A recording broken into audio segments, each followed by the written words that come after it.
शङ्करं शङ्कराचार्यं केशवं बादरायणं सूत्रभाष्यकृतो वन्दे भगवन्तो पुनः पुनः।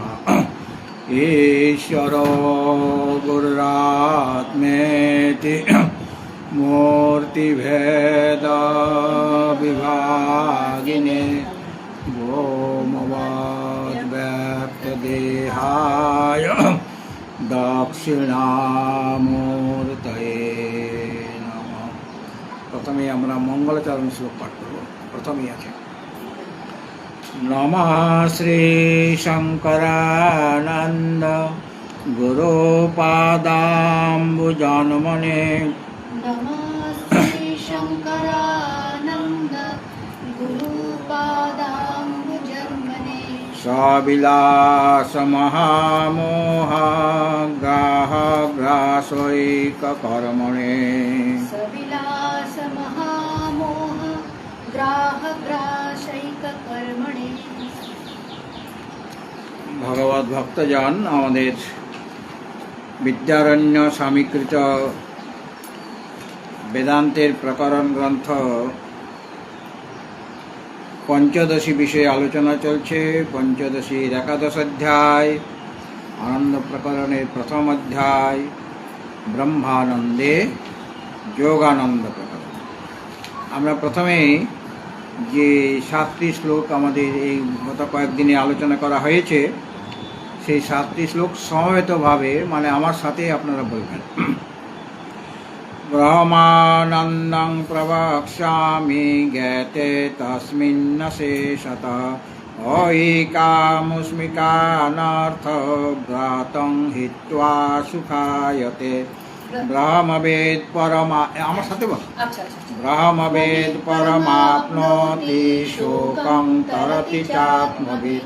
রসো ব্রহ্মরসং লব্ধ্বা নন্দী ভবতি নান্যথা। প্রতিষ্ঠাং বিন্দতে স্বস্মিन् যদা স্যাদথ শোভয়। কুরুতেস্মিন্নন্তরং চেৎ অথ তস্য ভয়ং ভবেৎ। वायु सूर्यो वह्निरिन्द्रो मृत्युर्जन्मान्तरेन्तरम् कृत्वा धर्मं विजानन्तोऽप्यस्मद्विद्याचरन्ति। आनन्दं ब्रह्मणो विद्वान् न बिभेति कुतश्चन। एतमेव तपेन्नैषा चिन्ता कर्माग्निसंवृता। एवं विद्वान् कर्मणि हित्वात्मानं स्मरेत् सदा। कृते च कर्मणि स्वात्मरूपेणैवैष पश्यति। विद्यते हृदयग्रन्थिश्छिद्यन्ते सर्वसंशयाः। क्षीयन्ते चास्य कर्माणि तस्मिन् दृष्टे परावरे। এই অবধি হয়েছিল। আমরা এবারে আজকে 8 নম্বর শ্লোকের আলোচনা করব। তমেব বিদ্বানত্যেতি মৃত্যুং পন্থা ন চেতরঃ। त्वमेव विद्वानत्येति मृत्युं पन्था न चेतरः। गत्वा देवं पाशहानि क्षीणै क्लेशैर्न जन्मभाक्। ज्ञात्वा देवं पाशहानि क्षीणैः क्लेशैर्न जन्मभाक्। तमेव विद्वानत्येति मृत्युं पन्था न चेतरः। तमेव विद्वानत्येति मृत्युं पन्था न चेतरः। ज्ञात्वा देवं पाशहानि क्षीणै क्लेशैर्न जन्मभाक्। ज्ञात्वा देवं पाशहानि क्षीणैः क्लेशैर्न जन्मभाक्। এর আগের শ্লোকে বলা হয়েছিল ভিদ্যতে হৃদয়গন্তি ছিদ্যন্তে সর্বসংসার ক্ষীয়ন্তে চাস্য কর্মাণি তস্মিন দৃষ্টে পরাবরে। ওটা মুন্ডক উপনিষদের শ্লোক ছিল, তাই তো? এখন এই যে সমস্ত সংশয় দূর হয়ে যায়, কীরকম সংশয়টা কীরকম সেটা বলা হচ্ছে যে সংশয়টা কীরকম, আত্মা দেহাদি থেকে ভিন্ন কি অভিন্ন, দেহটাই আত্মা না দেহ থেকে আত্মা ভিন্ন, এটা সংশয় আছে আমাদের। আর দেহাদি থেকে যদি ভিন্ন হয় আত্মা, দেহ থেকে ভিন্ন, আমি বুঝে গেলাম, কিন্তু তিনি ভোক্তারূপ অথবা অভোক্তা। যদি দেহ থেকে আত্মা ভিন্নই হয় তাহলে তিনি কি ভোক্তা? সে আত্মা ভোক্তা মানে ভোগ করে, অথবা ভোগ করে না, অভোক্তা। কোনটা, ভোক্তা না অভোক্তা? যদি দেহ থেকে আত্মা আলাদাই হয়, প্রথমত সংশয় ছিল যে আত্মা থেকে, শরীর থেকে আত্মা ভিন্ন কি অভিন্ন। আর যদি অভিন্ন হয়, মানে দেহ থেকে আত্মা ভিন্ন, দেহ থেকে আত্মা ভিন্ন এরকম যদি বলি, তাহলে সে আত্মা ভোক্তা না অভোক্তা, এরকম সংশয়। এবং তিনি তিনি অথবা অকর্তার অভোক্তা, কর্তাও নন ভোক্তাও নন, তিনি ভোক্তা না অভোক্তা, কর্তা না অকর্তা, অথবা অকর্তা অভোক্তা যদি হয়, তাহলে তিনি সেই আত্মা ব্রহ্ম থেকে অভিন্ন কিনা, আত্মা ব্রহ্ম থেকে অভিন্ন কিনা। আত্মা অকর্তা অভোক্তা বুঝলাম, কিন্তু সে ব্রহ্ম থেকে অভিন্ন কিনা। আর ব্রহ্ম থেকে যদি অভিন্নই হয়, অভিন্ন মানে ভিন্ন নয়, আত্মা আর ব্রহ্ম থেকে কি, তা ব্রহ্ম থেকে যদি অভিন্ন হয়, তাহলে আত্মার জ্ঞান কর্মাদি সহিত মুক্তির সাধন। মানে জ্ঞানটা কী করে হবে? কর্মাদি মানে জ্ঞানের দ্বারা হবে, কিন্তু কর্মাদি সহিত জ্ঞান, কর্মাদি সহিত যে জ্ঞান, সেই জ্ঞান সেই রকম জ্ঞান, কর্মাদি সহিত যে জ্ঞান, সেটা মুক্তির সাধন, অথবা কেবল মুক্তির সাধন, মানে কেবল জ্ঞানের দ্বারা হবে মুক্তি। এই ধরনের সংশয় আমাদের হয়ে থাকে, সেই সংশয় সব দূর হয়ে যাবে। এখানে 8 নম্বর শ্লোকে যেটা ভগবান মানে আচার্য বলছেন, এখানে আচার্য মানে এখানে আমরা জানি দুজনে মিলে লিখেছিলেন। তো এই আনন্দ প্রকরণটা ভারতী তীর্থ লিখেছেন, এটা অনেক পণ্ডিতদের মত। তো ভারতী তীর্থজি বলছেন, তমেব বিদ্বান অত্যেতি মৃত্যুং পন্থা নচেতরা জ্ঞাত্বা দেবং পাশহানি চিনৈ ক্লেশৈ ন জন্মভাব। তম বিদ্বান এব, তম মানে এই যে তম এব বিদ্বান অত্যেতি, এটা শ্লোকটা, মূল শ্লোকটা। তম এব বিদ্বান অত্যেতি, তম এব, তম মানে সেই যে পরমাত্মা, যার প্রসঙ্গ চলছে আর কি। বিদ্বান এব মানে তাকে সাক্ষাৎকার করেই, সেই পরমাত্মাকে সাক্ষাৎকার করে, মানে আত্মসাক্ষাৎকার যেটাকে বলা হচ্ছে, সেই সাক্ষাৎকার যিনি করেছেন তিনি, অর্থাৎ সেই ব্রহ্মবিদ্যা যে ব্রহ্মবিদ পুরুষ, তারই মৃত্যু অত্যেতি, তিনি মৃত্যুকে অতিক্রম করতে পারেন, মানে সংসারকে অতিক্রম করতে পারেন, মানে সংসার সাগর থেকে তিনি উদ্ধার হয়ে যান। হ্যাঁ, কীরকম? যিনি সেই পরমাত্মাকে সাক্ষাৎকার করেছেন, বিদ্বান এব, বিদ্বান এব, বিদ্বান মানে জ্ঞানী নয়, বিদ্বান এব মানে তাকে জেনেছেন, মানে সাক্ষাৎকার করেছেন, সেরকম ব্রহ্মবিদ পুরুষ মৃত্যু অত্যেতি। দেখো, উপসর্গ ধাতুর পূর্বে লাগে, যেমন গচ্ছতি আর উপসর্গ লাগিয়ে দিলাম আগচ্ছতি, যে ধাতুর পূর্বে উপসর্গটা লাগে কিনা। কিন্তু অনেক সময় একটু দূরেও থাকতে পারে, উপসর্গটা একটু ধাতু থেকে দূরেও থাকতে পারে, কিন্তু যোগ হবে সেই আগচ্ছতি বললাম, গচ্ছতি মানে যাওয়া, আগচ্ছতি মানে আসা। তাহলে যে একটা উপসর্গ, সেটা গচ্ছতি ক্রিয়া গম ধাতু লটলকার, তার সাথে যোগ হয়েছে, তার সাথে যোগ হয়ে গেছে। কিন্তু এখানে মৃত্যুং অত্যেতি, এখানে লেখা আছে বিদ্বান অত্যেতি। দেখো মূল প্রথম শ্লোকটা যোগ, তমেব বিদ্বান অত্যেতি মানে অতি ইতি মৃত্যুং। তো এখানে মৃত্যু অত্যেতি, মৃত্যুকে অতিক্রম করেন, অতিয়েতি, এটা একসাথে লেখা আছে। অত্যেতি শব্দের অর্থ হচ্ছে, ওই অতি শব্দটা লেগেছে এতির সাথে, অতি যোগ এতি, এতিটা হলো ক্রিয়াপদ।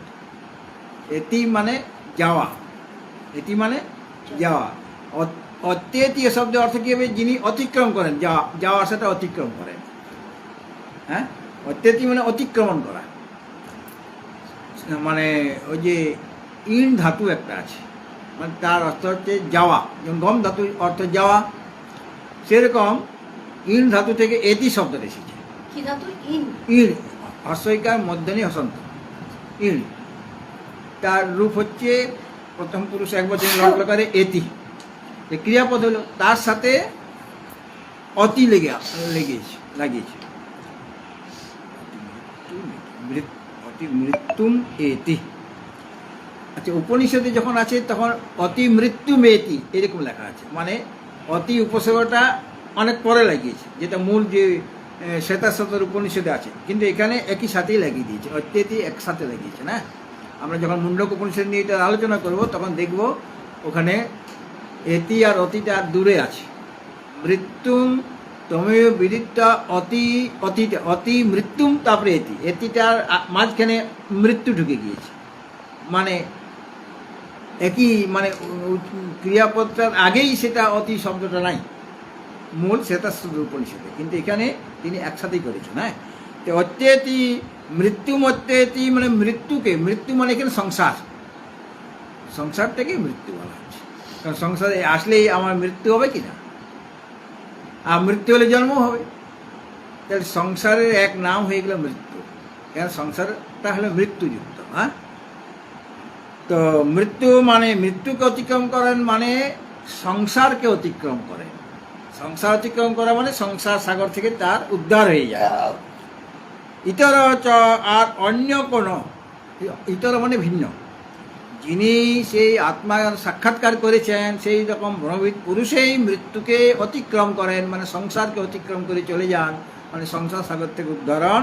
ইতর চ, যারা ব্রহ্মবিদ নন, যারা সেই আত্মার সাক্ষাৎকার করেনি, অর্থাৎ কর্ম বা কর্মজ্ঞানের সমুচ্চয় রূপ যে দ্বিতীয় পন্থা মানে উপায়, জ্ঞান, যার জ্ঞান হয়েছে ব্রহ্মে সাক্ষাৎকার করেছে মানে জ্ঞান লাভ হয়েছে, কিন্তু যারা কর্ম করেন অথবা উপাসনা করেন, আছে না, অথবা কর্ম আর উপাসনা দুটো একসাথে করছেন, তার দ্বারা মুক্তি হবে না, তার দ্বারা জ্ঞান লাভ হবে না, মানে জ্ঞান লাভ মানে তার দ্বারা আত্মসাক্ষাৎকার হবে না। আত্মসাক্ষাৎকার করার জন্য আত্মজ্ঞান চাই, অন্য কোনো উপায়ে মৃত্যুকে অতিক্রম করা যায় না। যেমন বলা হয় আচার্য শঙ্করের চর্পট পঞ্জরিকা সূত্রে, কুরুতে গঙ্গা সাগর গমনম ব্রত পরিপালনম অথবা দানম জ্ঞানবিহীনে সর্বমনেন মুক্তির্ন ভবতি জন্মশতেন। তুমি যতই গঙ্গা সাগরে স্নান করো, যতই ব্রত করো, যতই দান ধ্যান করো, কিন্তু জ্ঞান ছাড়া মুক্তি লাভ করা যায় না। জ্ঞানবিহীনে সর্বমনেন মুক্তির্ন ভবতি জন্মশতেন। কেবল এইগুলির দ্বারা, মানে নানা রকম ব্রত পালন করছি, দান ধ্যান করছি, গঙ্গা সাগরে স্নান করছি, নানা রকম তীর্থে ইত্যাদিতে যাচ্ছি, কিন্তু ওর দ্বারাই তোমার মুক্তি হয়ে যাবে না। মুক্তির জন্য জ্ঞান চাই, জ্ঞান ছাড়া মুক্তি লাভ করা যাবে না। এই জন্য বলছেন ইতর মানে ইতর চ, মানে চেতর আছে, চ যোগ ইতর। হ্যাঁ, ইতর মানে ভিন্ন, অর্থাৎ অন্য কোনো, অর্থাৎ কর্ম মানে জ্ঞানের দ্বারাই মুক্তি হবে, আত্মসাক্ষাৎকার হবে। তো কর্ম বা কর্মজ্ঞানের সমুচ্চরূপ যে দ্বিতীয় যে পন্থা মানে উপায়, সেই উপায় ওগুলি পন্থা নয়, ওগুলি উপায় নয়, অর্থাৎ ওর দ্বারা মুক্তি হবে না। হ্যাঁ, সংসার সাগর থেকে তোমার উদ্ধার হবে না। দেবম জ্ঞাত্বা, এখানে আছে জ্ঞাত্বা দেবম, দেবম জ্ঞাত্বা, দেব মানে পরমাত্মা। দেব শব্দের অর্থ সবসময় দেবতা নয়, দেব মানে পরমাত্মা হয়। হ্যাঁ, দেবম জ্ঞাত্বা, দেবম মানে পরমাত্মানম, জ্ঞাত্বা মানে জেনে মানে অনুভব করে বা সাক্ষাৎকার করে, অর্থাৎ স্বয়ংপ্রকাশ যে ব্রহ্ম, সেই ব্রহ্মকে জ্ঞাত্বা মানে তাকে জেনে মানে সাক্ষাৎকার করা। কেবল সাধারণ জানলে হবে না, সাক্ষাৎকার করতে হবে, মানে অনুভব করতে হবে, তিনি আমি বলতে আসতে হবে।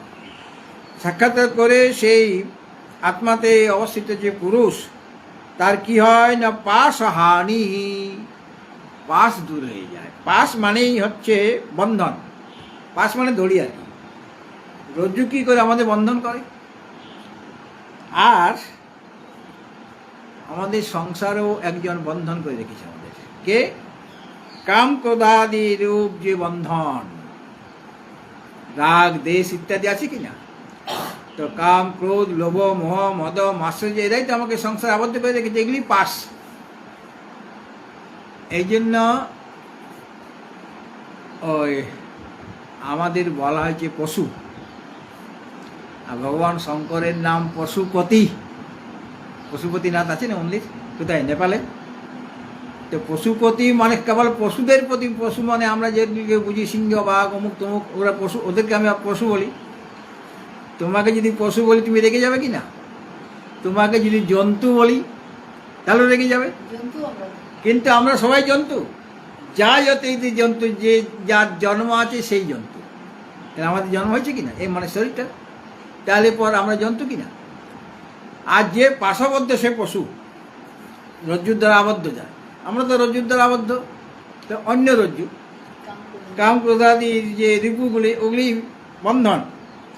কিন্তু সেই সমস্ত বন্ধন, ওগুলি যে পাশ, সেই কাম ক্রোধাদি রূপ যে সমস্ত বন্ধন, কাম ক্রোধ লোভ মোহ মদ মাৎসর্য রাগ দেশ অভিনিবেশ ইত্যাদি ইত্যাদি, সেইগুলি হানি হয়ে যায়, মানে দূর নষ্ট হয়ে যায়, কোনো বন্ধন থাকে না।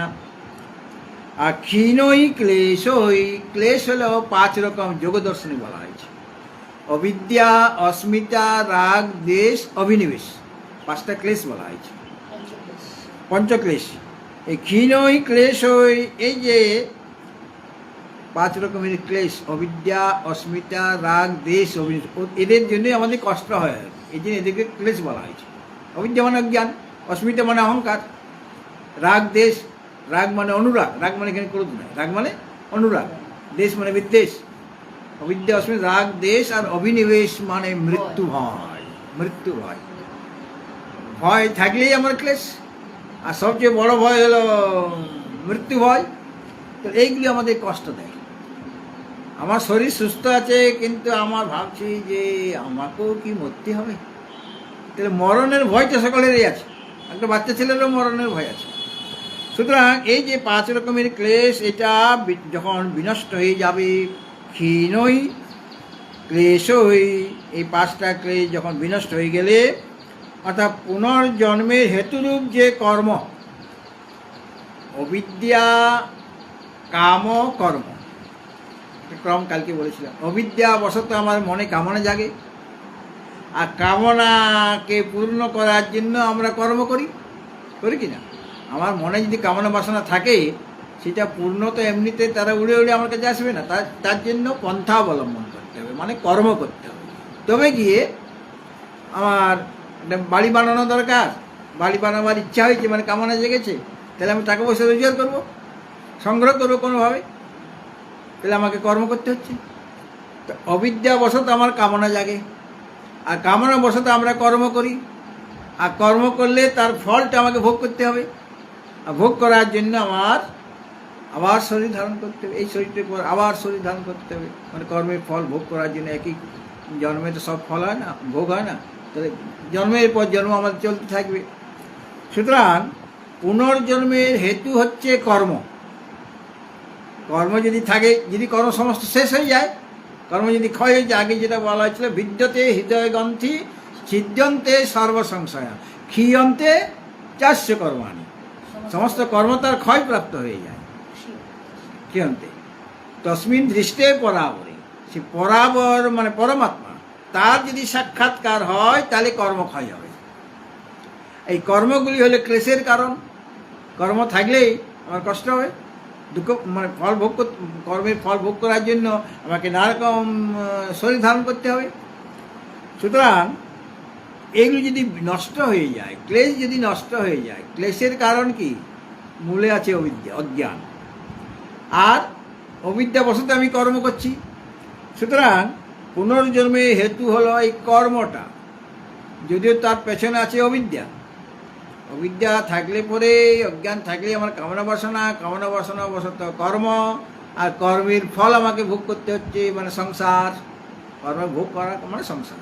এই সংসার থেকে উদ্ধার পেতে গেলে কোনো কর্ম আমার থাকা চলবে না, সমস্ত কর্মকে সমাপ্ত করতে হবে। তাছাড়া আমি সংসার সাগর থেকে কোনোভাবেই আমার উদ্ধার লাভ হবে না। সুতরাং পুনর্জন্মের হেতুরূপ যে কর্ম, সে কর্মের অভাব হয়ে যাচ্ছে।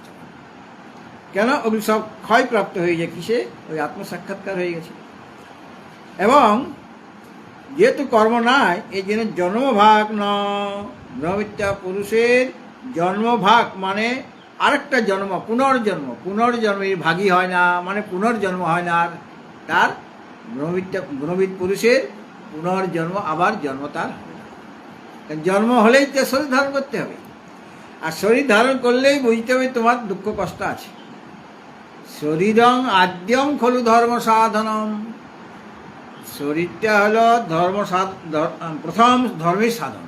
কিন্তু শরীরম বেদি মন্দিরম, শরীরটা আবার বেদির মন্দির। আর শরীর থাকলেই আমার রাগ দেশ সব থাকবে।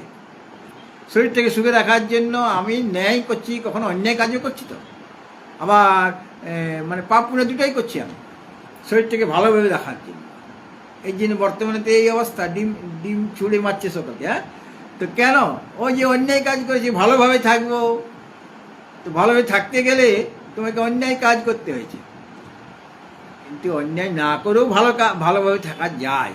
শুভ কাজ করেও শান্তি পাওয়া যাবে, সুখ পাওয়া যাবে। কিন্তু অন্যায় ফল তো তোমার ভোগ করতেই হবে। সে যে কোনোভাবে হোক, সে যদি তাকে ডিম নাও ছড়ে, তথাপি তাকে কষ্ট পেতে হবে। এই জন্মে না হোক, অন্য জন্মে তাকে সেই কর্মের ফল অবশ্যই ভোগ করতে হবে। তো এইটা বলা হচ্ছে, এটা শ্লোকের মূল বক্তব্য। এটাকে বোঝার জন্য আমাদের একটু টিকার আশ্রয় গ্রহণ করতে হবে। ঈশোপনিষদ,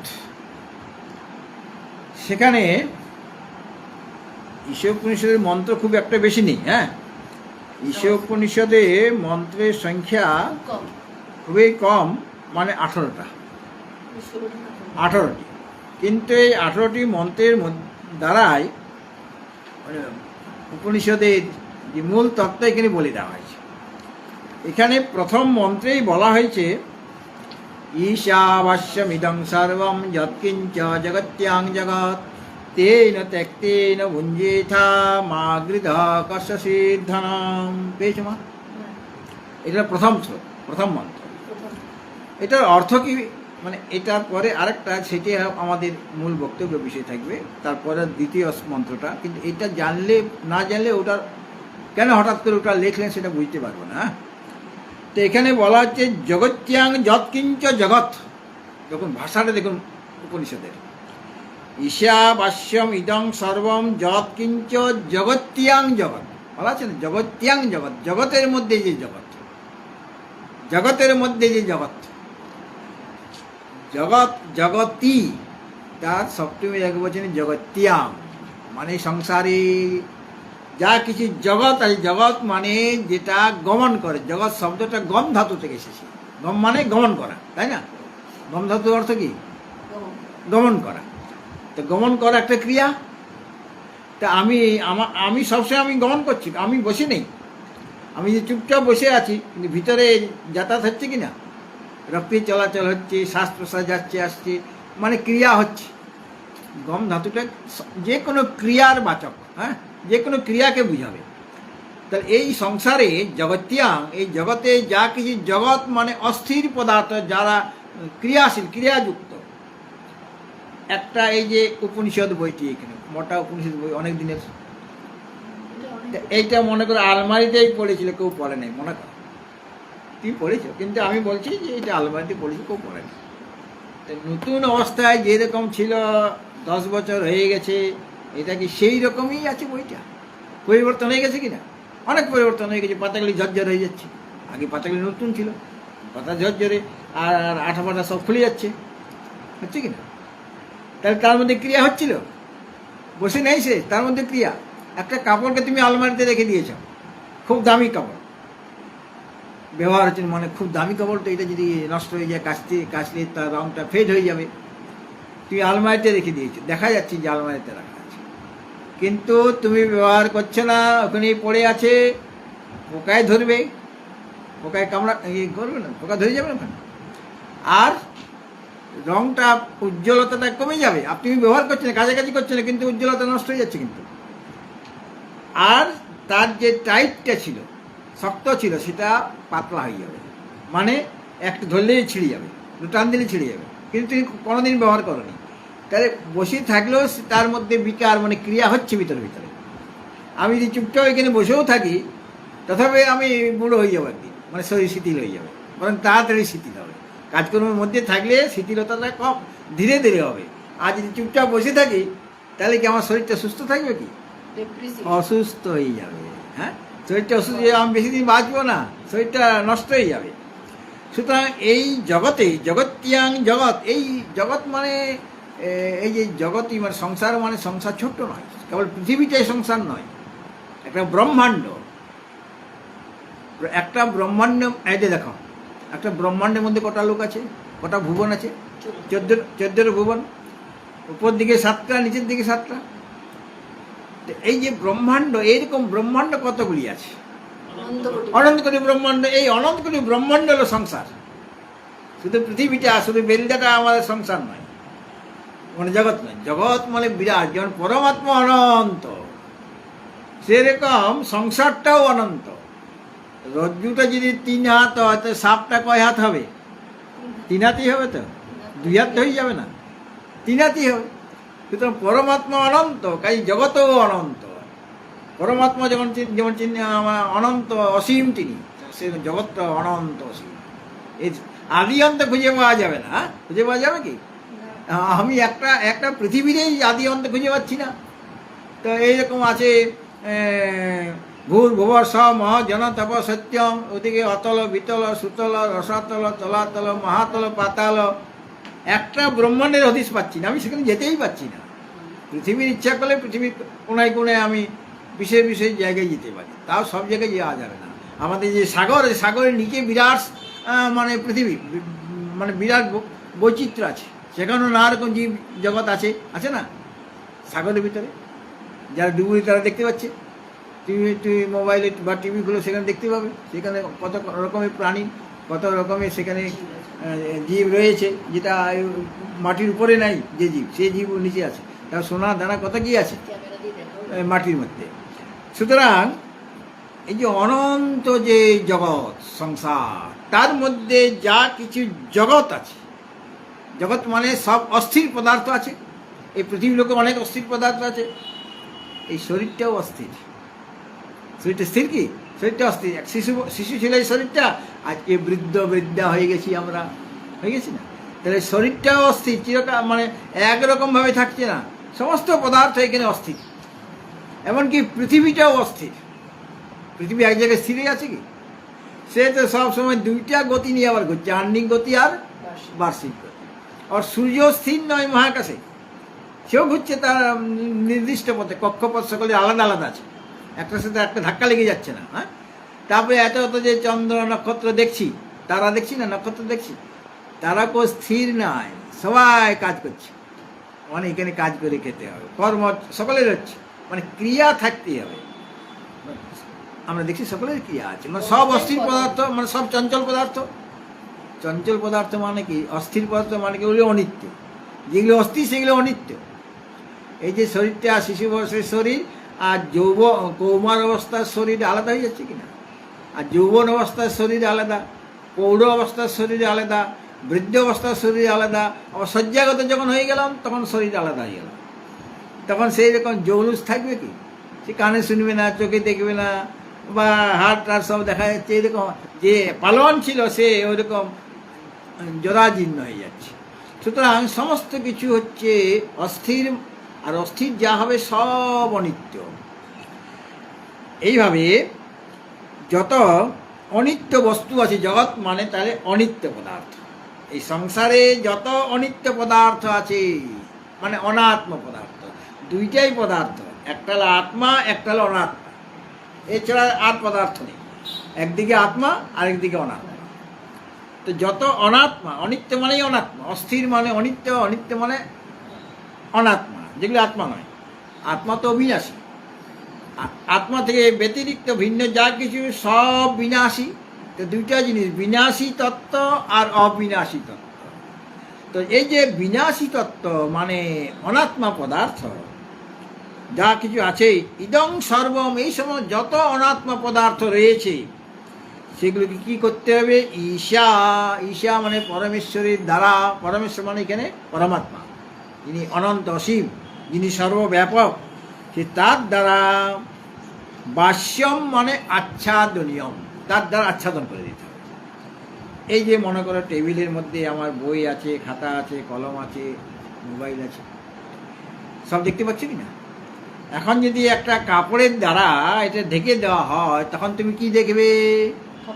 কাপড়টাই দেখা যাবে, এগুলি কিছুই দেখা যাবে না। এগুলি আছে, এগুলি যে নাই নাই হয়ে গেলে তা নয়, এগুলি আছে, কিন্তু তোমার দৃষ্টিটা কি হবে? তুমি কি দেখতে পাবে? কেবল বস্ত্রই দেখতে পাবে কিনা? কিন্তু বস্তুগুলো সব আছে। কিন্তু সেরকমভাবে পরমেশ্বরের যে সত্তা, তার যে অস্তিত্ব বা সত্তা, তার যে সর্বব্যাপকতা, তার দ্বারা এই যে জগৎ মানে যত অনিত্য পদার্থ আছে, যত অনাত্ম পদার্থ আছে, এই সংসার অনন্ত কোটি ব্রহ্মাণ্ডে যত অনাত্ম পদার্থ আছে, সেইগুলিকে আচ্ছাদন করে দাও কাপড়ের মতো। আচ্ছাদন করে দেওয়ার অর্থ হলো সর্বত্র তুমি বস্ত্রের দর্শন করো। বস্ত্র হলো পরমেশ্বর, বস্ত্রের দ্বারাই আমি আচ্ছাদন করলাম। বস্ত্র মানে এখানে পরমাত্মা। তো পরমাত্মার দ্বারা ওগুলিকে আবৃত করে দাও, মানে কেবল পরমাত্মার দর্শন করো, জগতের দর্শন করো না।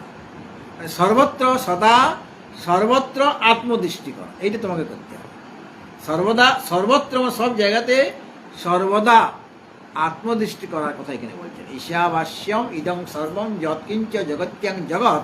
এটার অর্থ হলো যে পরমাত্মা সত্তার দ্বারা জগতে সত্তা মানে অনাত্মা সত্তাকে ঢেকে ফেলো, মানে সর্বত্র তুমি আত্মাকেই দর্শন করো, আত্মদৃষ্টি করো। জগৎ দৃষ্টি তোমার হবে না, অনাত্মাতে তোমার দৃষ্টি যাবে না। অনাত্মা তো আত্মার দ্বারা আবৃত হয়ে গেছে, তাই সর্বত্র তুমি আত্মদৃষ্টি করো। আর তেন ত্যক্তেন, ত্যক্ত মানে ত্যাগ বুদ্ধি, অর্থাৎ এই যে জগৎকে আমি দেখছিলাম অনিত্য যে পদার্থ, সেই জগৎ বুদ্ধি ত্যাগ করো। ত্যাগ করে তুমি ঈশ্বর ভাবনা করো সর্বত্র। ঈশ্বর ভাবনা মানে ঈশ্বর চিন্তন, মানে পরমাত্মা চিন্তন। ঈশ্বর মানে এখানে পরমাত্মা, পরমাত্মার চিন্তন করো। সেই পরমাত্মার চিন্তন অবলম্বন করবো। যদি পরমাত্মার চিন্তন করতে হয় তাহলে অনাত্মা চিন্তন বাদ দিতে হবে কিনা? আমি সংসারেরও চিন্তা করব, আবার পরমাত্মারও চিন্তা করবো, দুটো একসাথে হবে না। ত্যাগ চাই, মানে জগৎ বুদ্ধি ত্যাগ করতে হবে তোমাকে, মানে জগতের যে অভিমান ইত্যাদি, আসক্তি ইত্যাদি, সেগুলোকে ত্যাগ করতে হবে। অর্থাৎ অনাত্মা চিন্তন করা যাবে না। অনাত্ম চিন্তন বাদ দিয়ে আত্মচিন্তন, ঈশ্বর ভাবনা মানে আত্মচিন্তন তোমাকে করতে হবে। এর দ্বারাই পুঞ্জিথা, তুমি তোমার আত্মাকে পালন করো মানে রক্ষা করো। পুঞ্জিতা মানে পালন করো বা রক্ষা করো। অর্থাৎ তুমি যদি সর্বদা অনাত্ম চিন্তনকে বাদ না দিয়ে যদি অনাত্ম চিন্তনকে বাদ না দাও, তাহলে তোমার ওই নিজের আত্মাকে পালন করতে পারবে না, মানে নিজের আত্মার স্বরূপে তুমি অবগত হতে পারবে না। আত্মাকে পালন করো মানে কি? আত্মাকে রক্ষা করো মানে আত্মা তো সর্বদাই রয়েছে, তাকে তো মারা যাবে না, কিন্তু তুমি সে আত্মার হদিস পাবে না, তুমি তোমার স্বরূপকে জানতে পারবে না। এই জন্য আত্মাকে পালন করো মানে তুমি আত্মার স্বরূপটাকে জানতে পারবে। আর যদি তাকে না জানি তাহলে আত্মার পালন হলো না আমার। এই জন্য কস্যচিৎ ধনম মা গৃধ, কারো ধনে তুমি লোভ করো। মা গৃধ মানে লোভং মা কাশি, লোভ করো না, কারো ধনে লোভ করো না। অন্যের ধনে তো লোভ করবেই নাই, নিজের যে ধন সম্পত্তি আছে সেখানেও তুমি লোভ করবে না। আমারও তো ধন সম্পত্তি আছে। তাছাড়া এই শরীরটাই একটা বিরাট কোষাগার। এই শরীরটা, এখানে কিডনি আছে, লিভার আছে, অনেক যন্ত্রপাতি আছে। তাহলে কিডনির দাম কত, লিভারের দাম কত, চোখের দাম কত, বিক্রি হবে কিনা? যদি আমি বিক্রি করি একটা দাম পাওয়া যাবে, তাহলে একটা কোষাগার কিনা। কিন্তু এত সহজে আমি লিভারটা দান করে দেবো কি, মানে বিক্রি করে দেবো কি? বিপাকে না পড়লে আমি লিভার দেবো না, বিপাকে না পড়লে আমি কিডনিও দেবো না। কিন্তু বিরাট কোষাগার কিনে এই শরীরটা বিরাট, মানে ভগবান আমাদের কতখানি ধনী করে রেখেছেন। আমাদের লিভার আছে, কিডনি আছে, ফুসফুস আছে, অনেক কিছু আছে, যন্ত্রপাতি, রক্ত আছে। রক্তেরও তো অনেক মূল্য। হ্যাঁ, কারো কোনো মানে আমার রক্তটা লাগবে, আমার যেটা এই বা বি বা সি যাই হোক, তাহলে সেই রক্তের দাম কত, কিন্তু আমি দান করে দিচ্ছি। বা অনেক সময় অনেকে রক্ত বিক্রি করে, তাদের ওইটাই পেশা, রক্ত বিক্রি করাটাই পেশা। সুতরাং কতখানি মূল্যবান শরীর হলে এটা ব্যবহারিক দৃষ্টিতে শরীরটা মূল্যবান, আর আধ্যাত্মিক দৃষ্টিতেও শরীরটা খুবই মূল্যবান। কারণ এই শরীরকে অবলম্বন করে আমি সাধনা করতে পারি। শরীর ছাড়া হবে? শ্রবণ, মনন, নিদিধ্যাসন এইগুলো আমি করতে পারবো? বা চিত্তশুদ্ধি করার জন্য যে নিষ্কাম কর্ম করা, সেটা সম্ভব হবে শরীর না থাকলে? শরীর চাই, শরীর চাই, মন চাই, বুদ্ধি চাই। এই আধ্যাত্মিক দৃষ্টিতে এইটাই মানব শরীরের মূল্য তো আরও অনেক। অন্যান্য পশু শরীরে এতটা মূল্য নাই। মানে আধ্যাত্মিক দৃষ্টিতে কোন শরীরের মূল্য বেশি? মানুষ শরীরে, মানব শরীরের মূল্য বেশি। সে ব্রাহ্মণ, ক্ষত্রিয়, বৈশ্য, শূদ্র যাই হোক না কেন, কেন জ্ঞান লাভে কারো অনধিকার নাই। জ্ঞান সবাই লাভ করতে পারে। বিদুর, মহাভারতের যে বিদুর, সে তো শূদ্র, হ্যাঁ, কিন্তু সে বিরাট জ্ঞানী। জ্ঞানের জন্য আটকাবে না, মানে ওর জন্য কোনো অনধিকার নাই। জ্ঞান সকলেই লাভ করতে পারে। কর্মকাণ্ড বা বৈদিক শাস্ত্রীয় কর্ম, সেখানে বাধা থাকতে পারে, কিন্তু জ্ঞানে শাস্ত্রই নিজেই বাধা দেয় না। যার জ্ঞান হবে অধিকারী পুরুষ, সে তারই মুক্তি হয়ে যাবে। সুতরাং কস্যচিৎ ধনম মা গৃহীত, কারো ধনে তুমি লোভ করো না। আর এই শরীরটা যে মহামূল্যবান, এখানেও কোনো অভিমান রাখবে না। শরীরেও অভিমান তুমি রাখবে না, মানে বা অন্য কোনো ধনেও তুমি লোভ করবে না। ধনে যদি আমার লোভ এসে যায়, টাকা পয়সা মনে করো, তাহলে পর সেদিকে তো আমার মনটা যাবে, আত্মার দিকে মনটা যাবে কি? তাহলে সর্বদা সর্বত্র আত্মদৃষ্টি কথা করতে বলা হয়েছে। আর যদি আমার সাংসারিক বস্তুর প্রতি, ধন মানে যে কোনো বস্তু, যেমন টাকা পয়সা, সেরকম এই মোবাইলটা, ঘড়িটা, গাড়িটা, বাড়িটা, সবই তো আমার মানে লোভনীয় বস্তু কিনা। কোথায় ভান্ডারে খেতে গেলাম, গৃহস্থের বাড়িতে দেখলাম দেওয়ালের মধ্যে একটা কি যেন চার, মানে খুব পাতলা একটা জিনিস দেখা যাচ্ছে। কি কি কি এটা কি ব্যাপার, কি এখানে কোনো বোধহয় হয়তো ঘরটাকে সাজাবার জন্য রাখা আছে। বলছেন না, এটা মহারাজ টিভি দেখবেন, চালাবো। তা আমি ভাবছি যদি আশ্রমে আমার ঘরে যদি একটা লাগানো যায়, এরকম ভক্তদের বলে পেয়ে হয়ে যাবে। তাহলে পর ওই যে ধ্যায়ত বিষান পুংস সঙ্গস্তে সুপজায়তে সঙ্গা সঞ্জায়তে কাম কামাৎ ক্রোধ বিজায়তে ক্রোধাৎ ভবতি সম্মোহ সম্মোহ স্মৃতি বিভ্রম স্মৃতি ভ্রংসাৎ বুদ্ধিনাশাৎ। তাই দেখুন কি বিপদ হবে। কাজে কোনো দিকে লোভ রাখা যাবে না, আসক্তি রাখা যাবে না। তোমার একজন বলছে যেটা না হলেও তোমার চলে, সেটা কেনার দরকার নাই। আমরা যখন তখন টাকা থাকলে এটা কিনবো, সেটা কিনবো, সেটা কিনবো। আরে তোমার দরকার কিনে দেখো, ওটা না হলে তোমার চলছে কিনা। যদি চলছে তাহলে কেনার দরকার নেই। একজন মহাপুরুষ বলছে যে তোমার সেই জিনিস না হলে যদি তোমার চলে, কোনো অসুবিধা না হয়, তাহলে তুমি কেন কিনতে যাবে ওটা? ঘরটাকে এত জিনিস দিয়ে তুমি গুদাম ঘর করে দিচ্ছ, ওগুলো দরকার নেই। তোমার টাকা খরচ হবে আর তোমার কিছু লাভও হবে না। যেটুকু না হলে তোমার চলছে না, সেইটুকু কেবল তুমি সংগ্রহ করবে, তার বেশি কিছু নয়। এরপরে এই মন্ত্রেই বলা হচ্ছে, মানে ঈশোপনিষদে, যেটা এখানে আমার প্রয়োজন হবে, দ্বিতীয় নম্বরটা দেখো। কুর্বন্নেবেহ কর্মাণি জিজি বিশেচ্ছতং সমাহ এবং তৈ নান্যথেতোস্তে না কর্ম লিপ্যতে নরে। বলা দেখে, নেবেহ কর্মাণি জিজি বিশেচ্ছতং সমাহ এবং তৈ নান্যথেতোস্তে না কর্ম লিপ্যতে নরে। প্রথম মন্ত্র সর্বত্র আত্মদৃষ্টি করতে বলা হচ্ছে। সকলে তো সেটা সামর্থ্য নাই, শক্তি নাই। মানে সর্বদা সর্বত্র আত্মদৃষ্টি করা সাধারণ লোকের পক্ষে কি সম্ভব? সম্ভব? তাহলে তাদের জন্য কি হবে? সকলে যদি মটর পনির খেতে না পারে, রিচ ফুড খেতে না পারে, মায়ের তো 10টা ছেলে মনে করো, তো সব ছেলে তো খেতে পারবে না। পেট রোগী অনেক ছেলে আছে, তো তাদের জন্য মা আলাদা রান্না করবে না, কেবল মটর পনিরই করবে। আর সবগুলিকে ঘি দিয়ে একদম হালুয়া করেছে ঘিয়ে ভর্তি, জলেই দেয় নাই সেই হালুয়াতে, হ্যাঁ? তাহলে পর তার জন্য আলাদা যেমন করা দরকার, সেরকমভাবে শ্রুতিতে মা তিনি দেখছেন যারা সর্বত্র আত্মদৃষ্টি করতে পারবেন তাদের জন্য খাবারটা কি, তারা কি করবে, তাদের জন্য এটা বলা হলো দ্বিতীয় মন্ত্র, কুর্বন্নেবেহ কর্মাণি জিজি বিশেষ ছতং সমা এবং তৈ নান্যথে তোস্তে না কর্ম লিপ্যতে নরে। যে ব্যক্তি ওটাতে আত্মদৃষ্টি সর্বত্র করতে পারবে না, মানে তাদের ক্ষমতা কম, শক্তি কম, তিনি কুর্বন এব ইহ, ইহ মানে এই জগতে, ইহ মানে এখানে, এখানে মানে এই জগতে, শতং সমা 100 বৎসর জিজি বিশেষ বেঁচে থাকার ইচ্ছা করবেন 100 বছর। মোটামুটি আমাদের গড় আয়ু কত, মোটামুটি আমরা শতায়ু, মানে 100 বছরটা আমরা বাঁচি।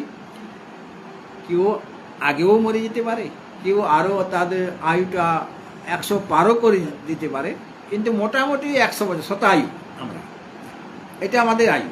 কিন্তু রোগ জ্বালার জন্য আগেই মারা যেতে পারি, আবার সংযত জীবনের জন্য আরও কিছু আমার বেড়ে গেল বৎসরটা আর কি, তো মোটামুটি 100 বৎসর।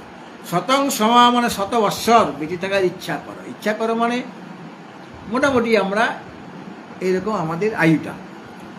এই আয়ুতে আমাদের কি দরকার না, কি করতে হবে? এত যে আমার ভগবান যে আমাকে কৃপা করে আয়ু দিয়েছেন, মানব শরীর দিয়েছেন এবং আয়ু দিয়েছেন, এই আয়ুটা আমি কিভাবে খরচ করব?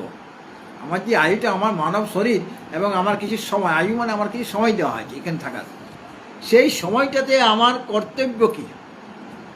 আমি কি অসৎকর্ম করব? আমি কি লোকে কষ্ট দেওয়ার চেষ্টা করব এত আয়ু পেয়ে? বলে আয়ুটাকে যথাযথভাবে ইনভেস্ট করতে হবে, মানে উপযোগ করতে হবে। কীরকম? কর্মাণি কুর্বন এব, কর্ম মানে অগ্নিহোত্রাদি, মানে শাস্ত্রীয় যে কর্ম, নিষ্কাম কর্ম, সেইগুলিকে তুমি সেই কর্মে ব্যাপৃত থাকবে, সেইগুলি করবে, শুভ কাজ করবে, শাস্ত্রীয় কর্ম, নিষিদ্ধ কর্ম করবে না, শাস্ত্রীয় কর্ম করবে। তুমি নিষিদ্ধ কর্ম করতে পারো, তাতে করে তোমার সময়টা ফালতু যাচ্ছে, এবং ওটার জন্য যেহেতু তুমি অন্যায় কাজ করছো, অশুভ কাজ করছে, এর জন্য তোমাকে দুঃখ পেতে হবে পরে। আমি অন্যকে কষ্ট দেওয়ার জন্য অবিচার ইত্যাদি ক্রিয়া আছে কি না, সেটা তো বেদের মধ্যেই আছে। সে অবিচার ক্রিয়া করতে পারি, অন্যের ক্ষতি হয়ে যাবে, কিন্তু অন্যের ক্ষতির চেয়ে তোমার নিজের ক্ষতি বেশি হয়ে যাবে। কেননা অন্যের তুমি ক্ষতি করছো মানে হিংসা করছো, তাহলে তুমি হিংসা করাটা একটা পাপ, সেই পাপের ফল তোমাকে একদিন না একদিন ভোগ করতে হবে। কাজে কি করবে? কর্মাণি কুর্বন এব, মানে শাস্ত্রীয় যে কর্ম, শুভ কর্ম, সেইগুলিকে, সেই সমস্ত কর্মে ব্যাপৃত থেকেই জিজি বিশেষ বেঁচে থাকার ইচ্ছা করবে। অর্থাৎ যতখানি আমার আয়ু আছে, 100 হোক, 50 হোক, 70, 80, যতদিন আমি বাঁচব ততদিন তোমাকে শুভ কর্ম করতে হবে, শাস্ত্রীয় কর্ম করতে হবে।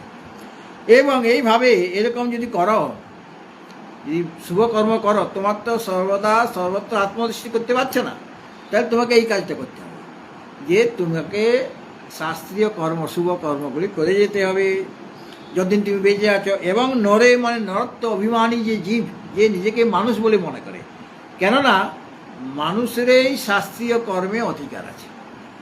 জ্ঞান লাভ করতে তো দেবতারাও পারেন, দেবতাদের অধিকার আছে, কালকে বলেছিলাম যে দেবতাদের জ্ঞান লাভ করার অধিকার আছে, যোগ্যতা আছে, মানুষের সেই যোগ্যতা আছে, কিন্তু পশুর নাই। পশুর কেবল ভোগ শরীর, আর মানুষের কর্ম শরীর, ভোগ শরীর, আর ওই জ্ঞান লাভ করা, মানে জ্ঞানও সে লাভ করতে পারে, মানে আত্মজ্ঞানও লাভ করতে পারে। আর দেবতাদের ভোগ শরীর আর জ্ঞান শরীর, কর্ম শরীর না। দেবতারা নতুন কোনো শাস্ত্রীয় কর্ম করতে পারবে না। তো তুমি যেহেতু জ্ঞান লাভ করতে পারছো না, তোমার সেই রকম সামর্থ্য এখনো হয়নি, এই জন্য তোমাকে ওই শুভ কর্ম করে চলতে হবে। বলে এইরকম শুভ কর্ম করলে লাভটা কি হবে? বলে তাহলে তৈ ইত, তোমার পক্ষে ইত মানে এইরকম যে শুভ কর্মে বিবৃত যে তুমি আছো, এর থেকে ভিন্ন অন্যথা ন অস্তি, অন্য কোনো উপায় নাই। তুমি যদি শুভ কর্ম না করো, তাহলে তুমি অশুভ কর্মের দিকে তোমার মন চলে যাবে। তুমি যদি ভালো চিন্তা না করো, তাহলে তুমি কি চিন্তা করবে? মন তো চিন্তা না করে থাকতে পারবে না, তাহলে অশুভ চিন্তা করবে কি না? করবে। তাই তুমি যে ভালো চিন্তা করছে তার কি অশুভ চিন্তা করার সময় আছে? যে একজন ভালো ছাত্র মনে করো, পড়াশোনা নিয়েই মেতে আছে, সে অন্যায় কাজ করার মতো বুদ্ধি তার মনে জাগবে কি? সে তো নিজের একটা কাজে ব্যস্ত হয়ে আছে, তার নিজস্ব কাজ, তার পড়াশোনা করার কাজ। সেই পড়াশোনাতে এত মগ্ন যে চা দিয়েছে, মোবাইল দেখতে দেখতে চায়ের কথা ভুলে যাওয়া সেটা অন্য ব্যাপার, কিন্তু পড়াশোনার মধ্যে সে এত তল্লীন হয়ে গিয়েছে যে তার খেয়ালেই নাই যে চা আছে। আর তোমার ভাইকে দেখেছিল এখানে খাবার দেওয়া হয়েছে, টিফিন বাটিতে চামচ দেওয়া, আর সে কাজ করছে নিজের, আর চামচটা বাটিতে না ঢুকে অন্য জায়গায় ঢুকিয়ে খাচ্ছে, অন্য ঢুকিয়ে খাচ্ছে। কিন্তু কী রে বাবা, কী খাচ্ছে? তারপরে দেখা গেল বাটিটা ওখানে চামচে লেগে বাটিতে পড়েই গেল, তার এক ফোঁটা খাওয়াই হলো না। কেন? সে জানেই না, সে মনে করছে আমার খাওয়াই গেছে, কিন্তু আসলে সে খাওয়াই হয়নি, তার এত ব্যাপৃত আছে। তাহলে অন্য কোনো কাজের দিকে তার মনেই যাবে না। কাজে যিনি শুভ কাজে সর্বদাই ব্যাপৃত হয়ে থাকবেন, তার অশুভ কাজ তাকে লিপ্ত করতে পারবে না। এটা সবচেয়ে বড় পাওনা কিনা? শুভ চিন্তন করলে অশুভ চিন্তন আমার মনে জাগবে না, আমার অবসরে নেই, সুযোগেই নেই করার, মানে খারাপ চিন্তন করার না হও, তাহলে তোমার কর্ম করা প্রয়োজন। কর্ম ত্যাগ করার কথা তো বলা হয় না, কর্ম করতে বলছে না। তো কুর্বন্নেবে কর্মাণি জিজি বিশেষ শতাংশমা এবং তৈ নান্যথা নান্যথেতস্তি ন কর্ম লিপ্যতে নরে, মানে অশুভ কর্ম তোমাকে লিপ্ত করতে পারবে না যদি তুমি শুভ কর্মে ব্যাপৃত হয়ে থাকো। এরকম মানে কর্ম অনুষ্ঠান সহকারে জীবন ধারণ তোমাকে করতে হবে, মানে শুভ কর্ম করে তোমাকে জীবন ধারণ করতে, মানে তোমার জীবন ধারণটা যেন অশুভ কর্মের দিকে না যায়, শুভ কর্ম মধ্যে ব্যাপৃত হয়ে থাকো। এরকম করলে তোমার আর অশুভ কর্ম তোমাকে লিপ্ত করতে পারবে না, অশুভ কর্ম তোমাকে আক্রমণ করতে পারবে না। আবার এখানেই বলা হয়েছে এই উপনিষদে, মানে কর্মটা আমার প্রয়োজন আছে। শুভ কর্ম করলে তার দ্বারা চিত্ত শুদ্ধ হয়। এমনিতে যে সর্বত্র আত্মদৃষ্টি, সেটা আমার মনে যদি ময়লা থাকে, অশুদ্ধি থাকে, তাহলে পর সর্বত্র আত্মদৃষ্টি করা কি আমার পক্ষে সম্ভব নয়। এই জন্য আমার কর্ম করা প্রয়োজন, এবং সেই কর্মটা কি হবে? শুভ কর্ম। এরকম শুভ কর্ম করতে করতেই একদিন যেহেতু সে অশুভ কর্ম করছে না, তাহলে তার ওই অধিকার যোগ্যতা এসে যাবে। কি যোগ্যতা? না সর্বত্র কিভাবে আত্মদৃষ্টি করতে হয়, সর্বত্র সেই আত্মাকেই দর্শন করার মতো যে যোগ্যতা তার এসে যাবে। এই ঈশোপনিষদে আরেকটি কথা বলেছেন, সেটা হলো 11 নম্বর শ্লোক ঈশোপনিষদ। এটার সাথে লিঙ্ক আছে, এই জন্য বলছি 11 নম্বর। হ্যাঁ, 11 নম্বর শ্লোক দেখো, বার করে ঈশোপনিষদের 11 নম্বর।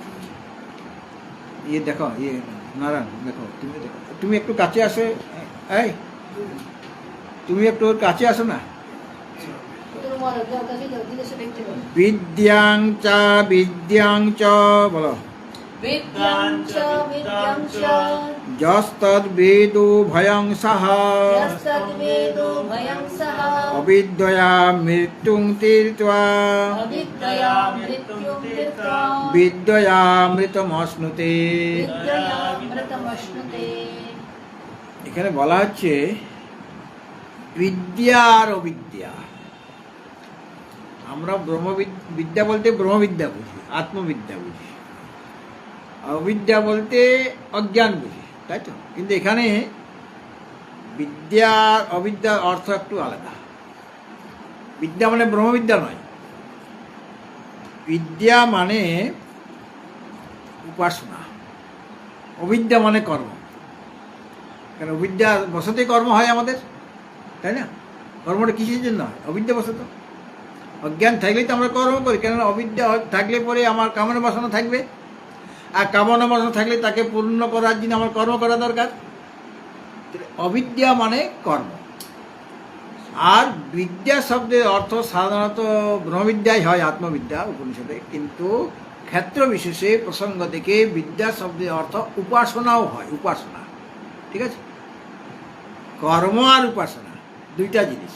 কি কি? বিদ্যা মানে মা বিদ্যা মানে উপাসনা। উপাসনা। বিদ্যা মানে ব্রহ্মবিদ্যা নয়। কেননা বিদ্যা যদি ব্রহ্মবিদ্যা না হয় তাহলে ব্রহ্মবিদ্যার অবিদ্যা দুটো একসাথে থাকে। অবিদ্যা মানে কর্ম নিলাম, তাহলে বিদ্যা বিদ্যা মানে জ্ঞান আর কর্ম দুটো একসাথে থাকতে পারে না। কারণ জ্ঞান হলে কর্ম তো থাকবে না। জ্ঞানাগ্নি সর্বকর্মাণি ভস্মসাৎ করে দিত না। স্বামী, এখানে দেবতার জ্ঞানের দ্বারা বিদ্যা- ওইটাই উপাসনা, ওইটাই ওটা কি উপাসনা, বলা হচ্ছে? ওইটাই উপাসনা। সুতরাং এটা দরকার আছে। কীরকম? বিদ্যাঞ্চ অবিদ্যাঞ্চ, বিদ্যা এবং অবিদ্যা। বিদ্যা মানে উপাসনা আর অবিদ্যা মানে কর্ম। দেবতা জ্ঞান মানে দেবতার উপাসনা আর কর্ম। তৎ এতৎ, এই যে দুটা উভয়ং সহ, সহ মানে একত্রে, কর্ম আর উপাসনার সমুচ্চয়ের কথা বলা হচ্ছে। কর্ম আর উপাসনা। অবিদ্যা মানে কর্ম আর বিদ্যা মানে উপাসনা। জ্ঞান আর কর্মের সমুচ্চয় হয় না, দুইটা জিনিস একসাথে হবে না। জ্ঞান আর কর্ম, জ্ঞান মানে আত্মজ্ঞান। যতক্ষণ আমার অজ্ঞান আছে তখনই কর্ম হবে। জ্ঞান হলে কর্ম হবে? আর না, না। জ্ঞান মানে আত্মজ্ঞান হলে কর্ম হবে? সমুচ্চয় মানে দুটো একসাথে করছে। এটা একসাথে হচ্ছে। জ্ঞান আর কর্ম দুটো একসাথে থাকবে কি? অন্ধকার আর আলোকের মতো। কি করে হয় না? আলো থাকলে অন্ধকার থাকবে না, অন্ধকার থাকলে আলো থাকবে না। অন্ধকার আলো কি একসাথে থাকতে পারে? বুঝতে পারছি কি? অন্ধকার আলো একসাথে থাকবে? থাকবে না তো। সেরকম জ্ঞান হলে কর্ম থাকবে না। কর্ম তো কিসের জন্য হয়? অবিদ্যাবশত। তো জ্ঞান হলে তো অজ্ঞান দূর, তাহলে কর্ম থাকবে? তাহলে জ্ঞান আর কর্ম একসাথে করা যাবে? করা যাবে না। তাহলে কার সাথে সমুচ্চয়টা হবে? গীতাতে জ্ঞান আর কর্মের সমুচ্চয়টা নিষেধ করা হয়েছে, মানে খণ্ডন করা হয়েছে। কিন্তু কর্ম আর উপাসনার সমুচ্চয় হয়। উপাসনা কারণ দুটাই দুটাই অবিদ্যামূলক। উপাসনাও করে। উপাসনাটাও অবিদ্যামূলক, হ্যাঁ। কর্মটাও অবিদ্যামূলক। কাজে ওখানে দুজন একসাথে থাকতে পারবে। কে কে? কর্ম আর উপাসনা, তার সমুচ্চয় হয়। এখানে বরং দেবতার জ্ঞান। হ্যাঁ দেবতার জ্ঞানের পর। মানে উপাসনা। হ্যাঁ। তো এই যে দুটা যা সহ মানে একত্রে একই পুরুষ অনুষ্ঠান করছে। সহ মানে একসাথে, একই পুরুষ, সে কখনো কর্ম করছে কখনো উপাসনা করছে। হ্যাঁ, করতে পারে তো। কিন্তু একই পুরুষ কখনো কর্ম করবে কখনো জ্ঞানের কথা বলবে, তা হবে না। কেননা জ্ঞান হয়ে গেলে আর কর্ম থাকা সম্ভবই না, কর্ম ভস্মীভূত হয়ে যাবে। কিন্তু একই পুরুষ কখনো কর্ম করছে কখনো উপাসনা করছে, এরকম হয়তো। আমি কখনো মনে করো পূজা পাঠ করছি, আর কখনো বা শাস্ত্রীয় অন্য কোনো কর্ম করছি, এরকম করা যেতে পারে। উপাসনা মানে ভক্তি করা। উপাসনা শব্দের অর্থই হলো সগুণ ব্রহ্ম বিষয়ক মানস ব্যাপার রূপাণী। সগুণ ব্রহ্ম বিষয়ক যে মানস ব্যাপার, মনের যে চিন্তন, তার নাম উপাসনা। হ্যাঁ, সেটা বেদান্ত সারে আছে। হ্যাঁ, যেমন সান্ডিল্য বিদ্যা, অগ্নিবিদ্যা, ওখানে বিদ্যা মানে উপাসনা। ছান্দোক্য উপনিষদে অগ্নিবিদ্যার কথা আছে, সান্ডিল্য বিদ্যার কথা আছে। বিদ্যা মানে উপাসনা। তো এই যে দুইটা জিনিস, বিদ্যা আর অবিদ্যা, বিদ্যা মানে উপাসনা আর অবিদ্যা মানে কর্ম, দুইটা একই পুরুষের পক্ষে দুইটা করা যায়। সকাল দিকে কর্ম করলাম, পরে আমি উপাসনা করলাম, দুটো একসাথে করা যায় কিনা?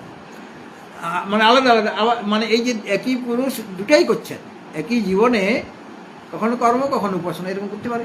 এটাকে বলে হচ্ছে একই সাথে একত্র অনুষ্ঠান করছে একজন পুরুষ। এইভাবে বেদ যিনি জানেন, তিনি এই যে দুটো জিনিস করছে, একটা বিদ্যা একটা অবিদ্যা। অবিদ্যা মানে কি বললাম? কর্ম। আর বিদ্যা মানে উপাসনা। তাহলে এদের কি হবে না? অবিদ্যয়া মৃত্যুং তীর্থা। অবিদ্যা মানে কর্ম, মানে অগ্নিহোত্রাদি যে কর্ম, শাস্ত্রীয় কর্ম আদি, তার দ্বারা মৃত্যুকে অতিক্রম করা হবে। মৃত্যু মানে জ্ঞানের দ্বারা যে মৃত্যুকে অতিক্রম করা যায় সেই মৃত্যু নয়। সেই মৃত্যু এখানে বলা হয় না। সেই মৃত্যুতে জ্ঞানের দ্বারাই কেবলমাত্র বেদাহম এতং পুরুষং মহান্তম আদিত্য বর্ণং তমস পরস্তাৎ তমেব বিদিত্য অতি মৃত্যু মেয়েতি। মৃত্যুকে অতিক্রম করা কখন যায়? তাকে জানলে পড়ি। কিন্তু এখানে যে মৃত্যুকে অতিক্রম করার কথা বলা হচ্ছে, সেটা এই যে জাগতিক যে দুঃখ কষ্ট, সেটা তো মৃত্যুই। কষ্ট যদি ভোগ করি সেটা আমার কাছে মৃত্যুর সময় যায় কিনা। এই জন্য বলছেন অবিদ্যয়া মানে অগ্নিহোত্রের কর্মের দ্বারা মৃত্যু মানে স্বাভাবিক, মৃত্যু শব্দ বাচ্য যে স্বাভাবিক কর্ম, অর্থাৎ ওই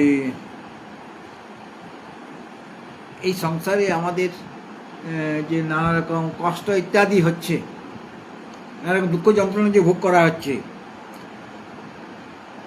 সেই কর্মগুলি কে মৃত্যু শব্দের দ্বারা বলা হয়। আচ্ছা স্বামীজি, ব্রহ্মজ্ঞান ভিন্ন পারমার্থিক অমৃতত্ব লাভ, হ্যাঁ আপেক্ষিক অমৃতত্ব, মানে এটা আপেক্ষিক অমৃতত্ব। আপেক্ষিক অমৃতত্ব, এটা আপেক্ষিক অমৃতত্ব। হ্যাঁ, মানে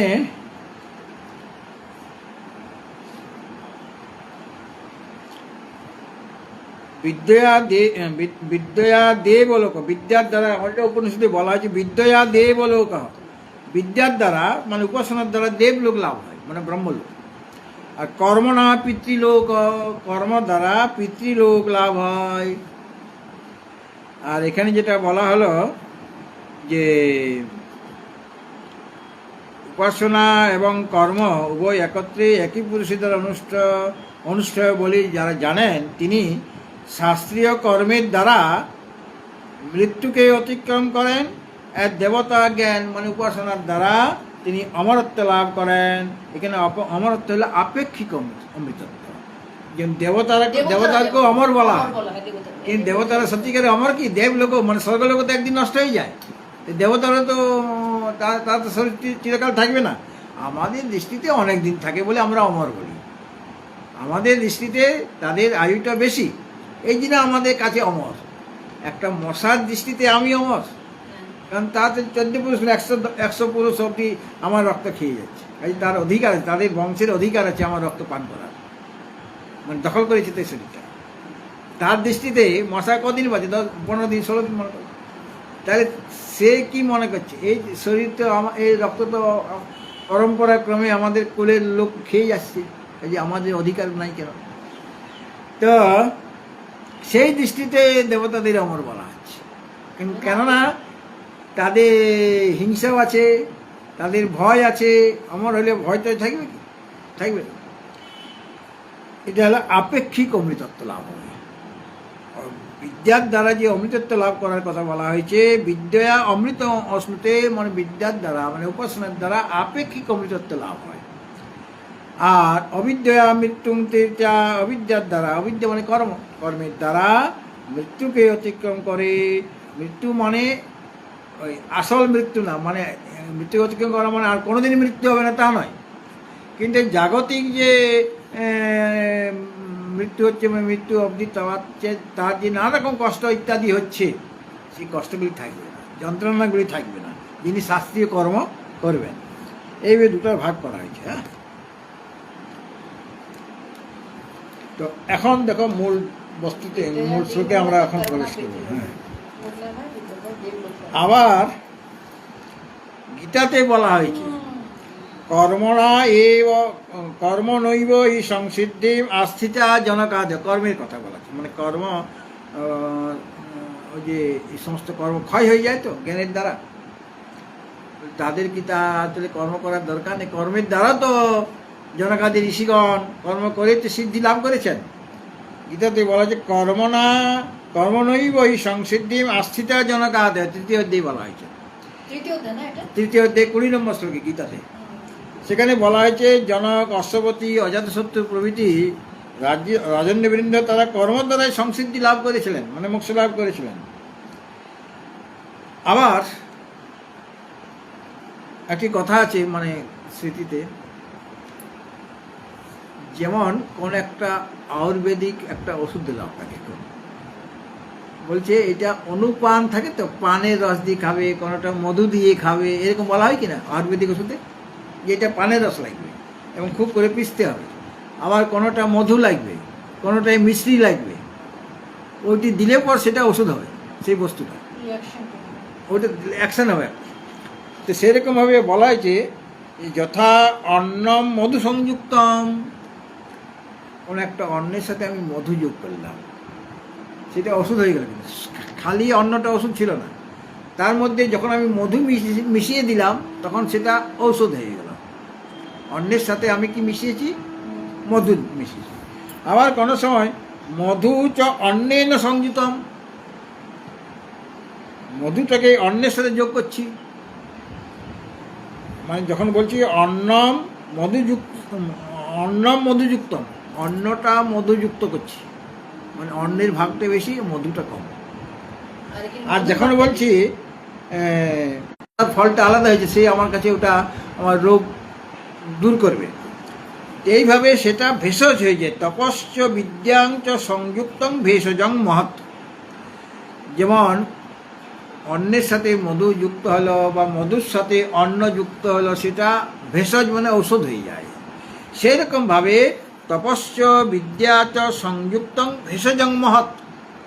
তপ মানে তপস্যা এবং বিদ্যা, এটা যদি সংযুক্ত হয়, তপস্যা করছি আর বিদ্যা মানে উপাসনা আছে, যদি সংযুক্ত হয় তাহলে সেটা বিরাট ঔষধ স্বরূপ হয়ে যাবে সাধকের কাছে, আধ্যাত্মিক সাধকের কাছে ওটা ঔষধ স্বরূপ হয়ে যাবে। ওটা দৃষ্টান্ত দিতে হলো, অন্নের সাথে মধু বা মধুর সাথে অন্ন, ওটা যেমন ভেষজ হয়ে যায়, দুটো একসাথে হলো। কেবল অন্ন খেলে আমার কাজ ওষুধ, আমার রোগ সারত না, বা কেবল মধু খেলে আমার রোগটা সারবে না, অন্নের সাথে মধু যোগ করতে হবে, অথবা মধুর সাথে অন্ন সংযোগ করতে হবে। মানে দুইটা রোগ, একটা রোগে অন্নের সাথে মধু, সেটা রোগটা আলাদা, আর যেটা মধুর সাথে অন্য সেই রোগটা আলাদা। তো দুইটা তো একসাথে করছি আমি, তবে গিয়ে সেটা ভেষজ হচ্ছে। ঠিক সেই রকমভাবে তপস্যা আর বিদ্যা, এটা স্মৃতিশাস্ত্র বলা আছে, তপস্যা আর বিদ্যা যদি সংযুক্ত হয়, মানে একই ব্যক্তি যদি দুটোই করেন, তপস্যাও করেন আর বিদ্যা মানে কর্মও করেন, তাহলে সেটা তার কাছে ভেষজ হয়ে যায়, মানে ঔষধ স্বরূপ হয়ে যায়, মহৎ ভেষজম, মহান ওষুধ হয়ে যায়। মানে মহান ওষুধ মানে ভবরোগ নিরোধক, ভবরোগ নিবারক হয়ে যায় ওটা। ভবরোগ মানে হ্যাঁ, যা মানে রোগ সেরে যাবে। হ্যাঁ, ভবরোগ নিবারক ওষুধ হয়ে যায় কোনটা? ওই তপস্যার সাথে যদি বিদ্যা সংযুক্ত হয়, মানে এটা সমুচ্চয় হচ্ছে, দুটো একসাথে করা হচ্ছে। এইরকম স্মৃতি বচন হতে জানা যায় যে কেবল কর্ম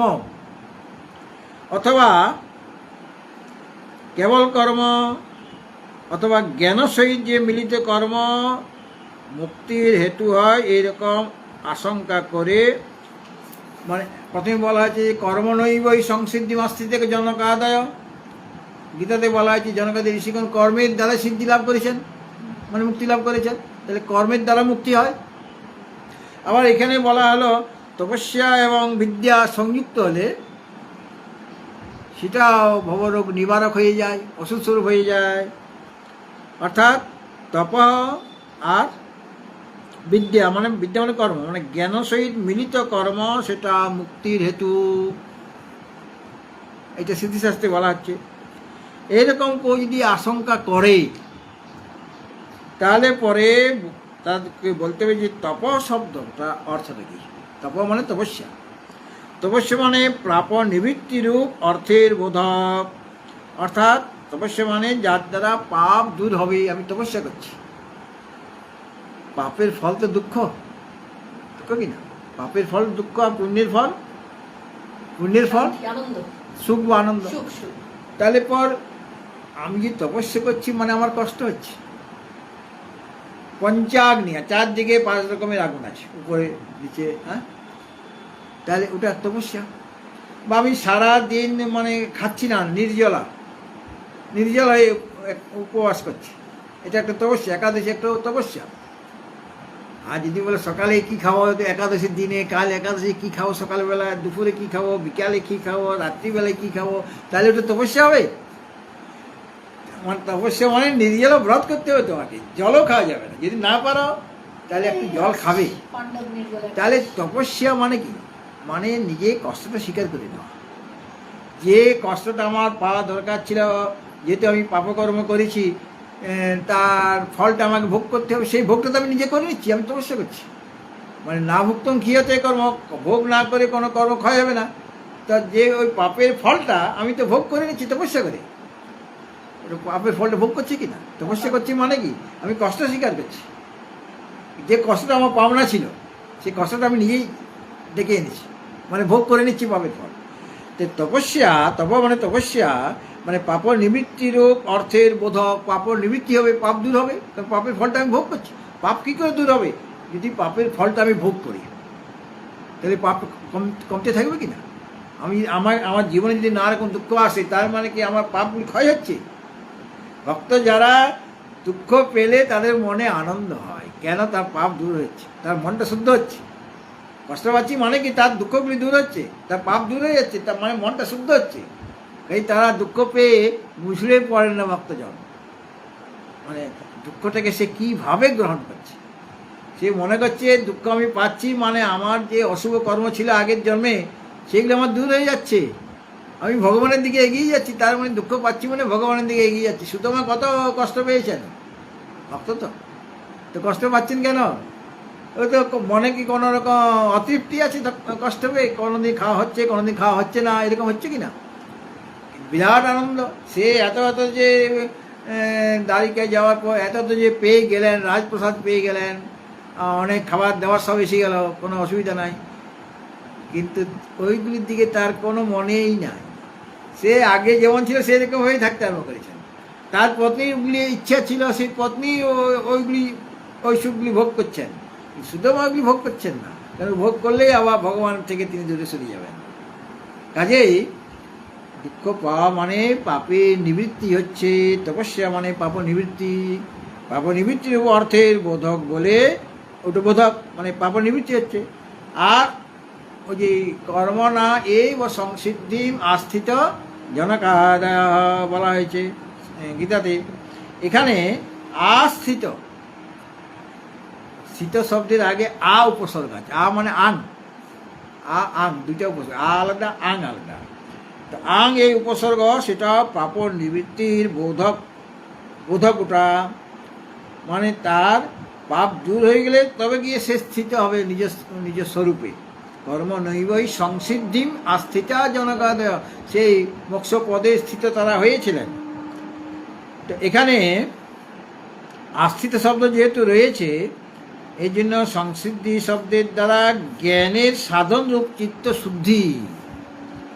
কর্ম কি করছে? কর্মের দ্বারা আমার জ্ঞান মুক্তি হয়ে যাবে না। এই যে কর্মনৈব সংসিদ্ধি আস্থিত জনকাদয়, যে জনকাদি ঋষিগণ যে কর্মের দ্বারা সংসিদ্ধি লাভ করেছিলেন, মানে কেবল কর্মের দ্বারা লাভ হয় না, কর্ম রাস্তাটাকে পরিষ্কার করে দিল, মানে নিষ্কাম কর্ম তারা করেছিলেন, তার দ্বারা চিত্তশুদ্ধ হলো। মানে জ্ঞান লাভ করা ওটা একটা সাধন, চিত্তশুদ্ধ না হলে জ্ঞান লাভ করা যাবে না। তো প্রথমে জনকাদি ঋষিগণ কর্মের দ্বারা তারা নিজের চিত্তকে শুদ্ধ করলেন, তারপর সেই শুদ্ধ চিত্তের দ্বারা, শুদ্ধ চিত্ত নিয়ে তারা বেদান্ত বাক্যে শ্রবণ মনন নির্দেশন করেছিলেন, তবে গিয়ে মুক্তি তাদের হয়েছিল, কেবল কর্মের দ্বারা হবে না।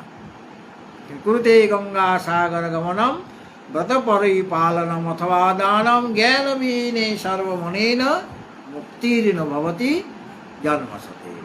সুতরাং ওই যে আস্থিত কথা বলা হয়েছে, সেখানে ওই তপস্যা শব্দের দ্বারা পাপ নিবৃত্তি, মানে পাপ নিবৃত্তি হবে তপস্যার দ্বারা। আর আস্থিত হচ্ছে ওই যেহেতু আ উপসর্গ রয়েছে আং, সুতরাং পাপ নিবৃত্তি বোধক, সেটাও পাপ নিবৃত্তি বোধক, মানে পাপ দূর হলে তো আমার মনটা শুদ্ধ হবে। যত পাপ দূর হবে, পাপটা থাকার জন্য আমার মন অশুদ্ধ, পাপ যত দূর হবে তত আমার ওগুলি মল ছিল, অশুভ জিনিসটাই মল ছিল, আমার সেই মল দূর হয়ে যাচ্ছে, মানে চিত্ত শুদ্ধ হচ্ছে। আর চিত্ত যখন শুদ্ধ হয়ে যায়, তখন ওটা জ্ঞান লাভ করার সাধন হয়ে গেল। শুদ্ধ চিত্ত, শুদ্ধ চিত্তেই যা আছে তিনি জ্ঞান লাভ করতে পারেন। এবং বিদ্যা শব্দের দ্বারা উপাসনা নেওয়া হয়েছে। সুতরাং কর্ম আর উপাসনা, কর্মের দ্বারা পিতৃলোক লাভ হবে, আর বিদ্যার দ্বারা দেবলোক লাভ হবে বা অমৃত লাভ হবে বিদ্যার দ্বারা। আর কর্মের দ্বারা মৃত্যু অতিক্রম করবে। মৃত্যু মানে স্বাভাবিক যে আমার দুঃখ কষ্টের সংসার আছে, সেইগুলি আমার দূর হয়ে যাবে। শুভ কর্ম করলে মনে একটা শান্তি থাকে কি না, দুঃখ কষ্টগুলি তার থাকবে না, ওইটাই তো মৃত্যু। আমরা ক্ষণে ক্ষণে আমরা মৃত্যুর মুখে পড়ে যাচ্ছি, কেন? দুঃখ পড়লে এইটার চেয়ে মরণেই ভালো ছিল, এরকম বলি কি না? সুতরাং ওই মৃত্যু তার থাকবে না। আর অমৃত মানে বিদ্যয়া অমৃত অশ্নুতে মানে আপেক্ষিক অমৃত তাদের লাভ হবে। কিন্তু নিজের পক্ষে অমৃত লাভ করতে গেলে তোমার জ্ঞান লাভ করতে হবে। কেবল কর্মের দ্বারা বা কেবল উপাসনার দ্বারা হবে না, বা ওই কর্ম আর উপাসনার সমুচ্চয়ের দ্বারা হবে না। তোমার কি করতে হবে? জ্ঞান লাভ করতে হবে। ওগুলো তোমার প্রয়োজন চিত্তশুদ্ধি করার জন্য। কর্ম প্রয়োজন, উপাসনার প্রয়োজন। নাহলে জ্ঞান লাভ বেদে 3টা ভাগ আছে, কর্মকাণ্ড, উপাসনা কাণ্ড আর জ্ঞানকাণ্ড। কর্মকাণ্ডে 80,000 শ্লোক, উপাসনা কাণ্ডে 16,000 শ্লোক, আচ্ছা। জ্ঞানকাণ্ডে 4,000 শ্লোক। কিন্তু এই 1 লক্ষ মন্ত্রই আমাদের দরকার, কেননা জ্ঞানকাণ্ডের অধিকারী তো আমরা সকলেই নই। তো জ্ঞানকাণ্ডে অধিকার লাভ করার জন্য এইভাবে আসতে হবে, কর্ম, তারপরে উপাসনা, তারপরে জ্ঞান। একজন ব্রহ্মচারী আসার সাথে সাথে তাকে কি উপনিষদ শেখানো হয়? তাই কি ব্রহ্মবিদ্যার উপদেশ দেওয়া হবে? আগে বলবে যে মন্দিরে পূজারি তুমি হও, পূজা করবে, মানে উপাসনার মধ্যে লাগিয়ে দেওয়া হলো। আর ব্রহ্মচারী সেবা করা, সেবা আর উপাসনা, গুরু সেবা, গুরুর উপদেশ পালন করা। কখনো গোয়াল ঘরে কাজ দিয়ে দিচ্ছে, গৌশালায় কাজ দিয়ে দিচ্ছে, গোবর ঘাটতে হচ্ছে। আমি সাধু বাবা হইতে এসেছিলাম, বলে গোবর ঘাটো, গরু সেবা করো, গরু মাতাকে স্নান করাও। ওইগুলি দরকার আছে, ওইগুলি মন শুদ্ধ করবে। গুরু সেবা হচ্ছে, আর মন্দিরে আমাকে পূজারি করে দেওয়া হলো, তাকে শিখিয়ে দেওয়া হচ্ছে। তাহলে উপাসনা হচ্ছে, সেবা আর উপাসনা, সেবা কর্ম আর উপাসনা কর্ম। এর দ্বারা আমার মন শুদ্ধ হবে, বুদ্ধিটা প্রখর হবে, তীক্ষ্ণ হয়ে যাবে। তখন সে আত্মজ্ঞান লাভের যোগ্যতা অর্জন করবে। একদিন হয় না, এই জন্য 12 বছর ব্রহ্মচারী অবস্থায় থাকতে হয়। 12 বছর ধরে শিক্ষা গ্রহণ করতে হবে, গুরু সেবা করতে হবে। আমি গেলাম আর গুরুদেব আমাকে সন্ন্যাস দিয়ে দেন, তা গুরুদেব যদি সন্ন্যাস বেশি দরকার, কারণ গুরুদেব দিয়ে দিলেন, কিন্তু তাতে কাজ হবে না। কমসে কম 12 বছর তোমাকে ব্রহ্মচারী থাকতে হবে, উপাসনা করতে হবে, সেবা করতে হবে। এই কর্ম উপাসনা হীনই ক্লেশই ন জন্মভাব। শ্লোকটা আরো পড়ে না তোমরা? তমেব বিদ্যা নত্যেতে বৃত্তুং পন্থা নচেতরা জ্ঞাত্বা দেবং পাশহানি হীনই ক্লেশই ন জন্মভাব। এটির এখন এই শ্লোকটা বুঝতে সুবিধা হয়, যেহেতু আমরা আগের ভূমিকাগুলি গ্রাউন্ড তৈরি করা হলো, তবে গিয়ে চাষ হবে। হরি ওম পূর্ণমদা পূর্ণমিদাং পূর্ণাৎ পূর্ণমুদাচ্যতে পূর্ণস্য পূর্ণমাদায় পূর্ণমেবাবশিষ্যতে।